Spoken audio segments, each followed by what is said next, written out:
Welcome to Mama's on a Mission. I'm Virginia, and today I'm just gonna share some stuff that happened today because I thought, why not? There might be a mama on a mission out there just like myself. So it is about 3:30 p.m. Eastern time, and my day started off pretty good. I mean, I started off with my meditation. I got to do my Mindful Monday moment, and there were definitely a couple obstacles, and I wanted to share that with you guys because I think one of the things that comes up with every mama on a mission, or even dads that are on a mission, and people that are on a mission, all of us that are out there, doing what we need to do every single day. Their life happens, right? That we've heard that term. Life comes up, and unexpectedly things happen. And luckily today, what happened was not something horribly bad. I mean, I'm very grateful that it was just something that could be fixed, simply fixed, very easily fixed. However, at the time that it occurred, I wasn't feeling like that. So I woke up this morning. I got my kids ready. I was heading out to go to work at the studio I instruct a fitness class at, and my car didn't want to start. So I mean, literally, it just it sounded like it was going to, and then it just nothing, zero, absolutely nothing, nothing worked. No lights turned on. No, the car didn't even want to lock or open windows. Nothing wanted to happen.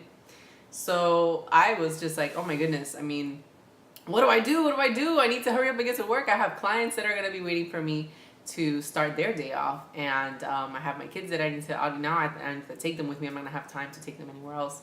And wow, how am I going to do this? So I thought, okay, boom, what's the first next thing? I just need to get there. How can I get there?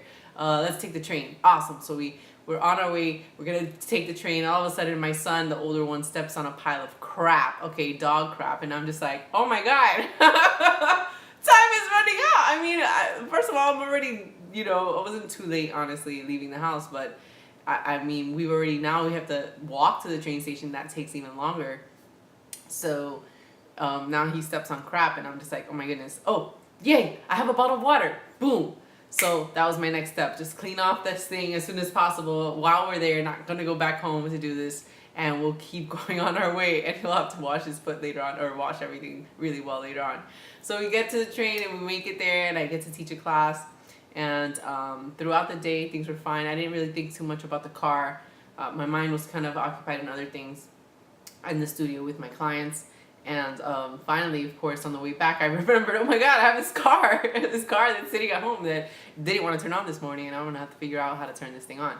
So I get home, and I am, starting to feel, now I have this car on my mind. Now I'm thinking about the car. Now I'm thinking about potentially what could happen now. Oh my God, maybe it's the alternator. Oh my God, I wonder how much money this is going to cost me. Am I going to have the car towed somewhere? Like, all these things started to come up to my mind, and I'm just like frustrated. Oh, and I have to meet, a client this evening, and how am I going to get there? And okay, I could possibly borrow a car, but still this is a little bit annoying, and I'm feeling annoyed and perturbed, and finally I was like, well, I just got in the house. I didn't even rush to the car. I was like, let me just settle in. I'm going to get myself refreshed and the kids refreshed, and then we'll head to the car and take a look at it. And not that I'm a mechanic or anything, because I really am not an expert at that. I know enough to survive, let's say, somewhat. I'll still need to ask for help on that.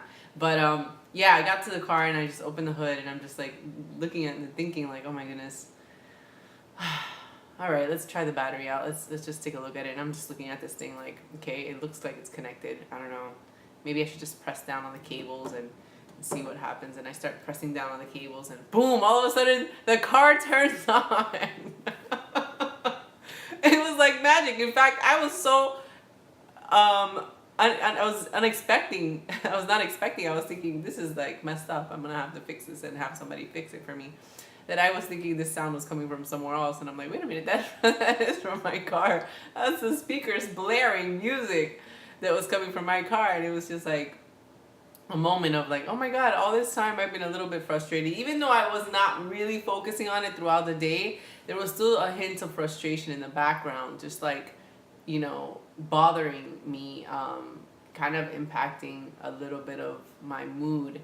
And and for what? All of a sudden it was just that the cables weren't connected properly. I mean, it looked like it was, but sure enough, I mean, somehow maybe the vibrations of the car moving, it just was kind of slipping up and it was halfway grabbing onto the battery. Anyways, the whole point is, where in your life are you doing things like this? Like, we're living so much in the future of what we think may be happening, and the suffering comes many times from our thoughts.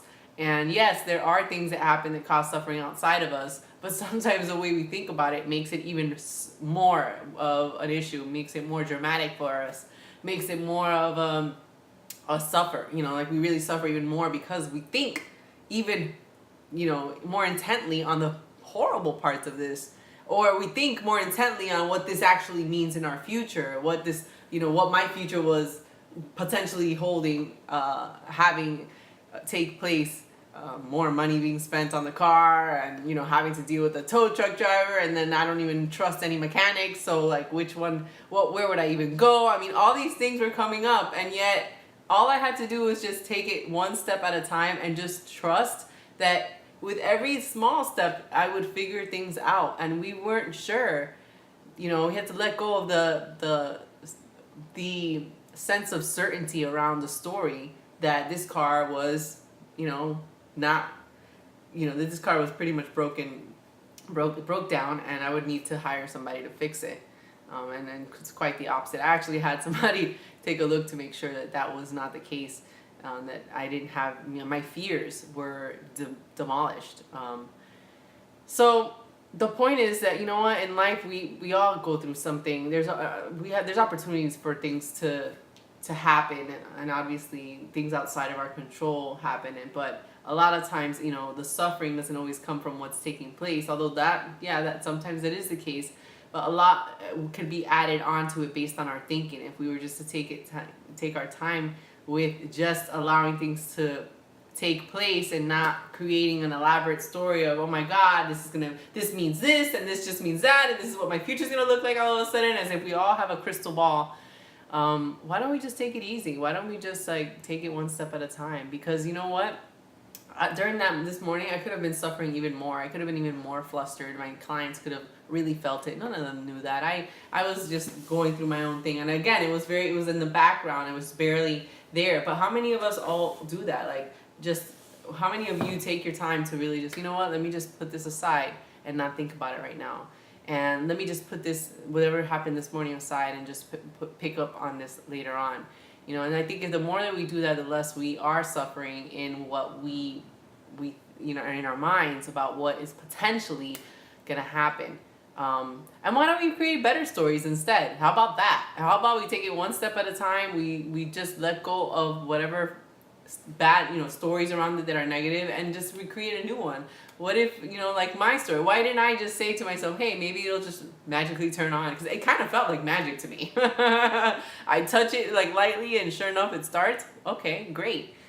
So take it one step at a time, mama on a mission. Be sure to take a breath and trust that, you know, you will figure things out, one step at a time. And let's live in the present of what is already, instead of fabricating stories of what could be, because those stories could really be causing you some extra pain.